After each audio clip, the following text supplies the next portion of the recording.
iPhone, XR change, LCD, cellphone repair. Pumunta ang nanay ni Juan sa school para kausapin siya ng teacher nito. Sinabi ng teacher na si Juan ay palaging bagsak at pinakabobo na estudyante na nahawakan niya mula nung maging teacher siya. Nasaktan ang nanay ni Juan sa sinabi ng teacher kaya agad nito inalis si Juan sa school at hindi na bumalik kailanman.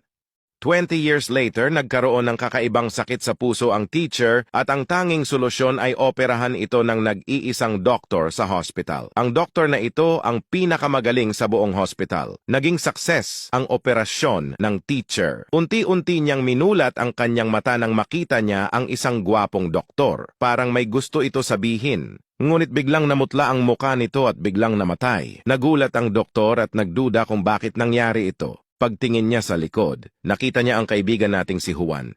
Isang janitor sa hospital at tinanggal ang saksakan ng oxygen para lang i-charge ang cellphone niya. Anong akala mo? Naging doktor si Juan?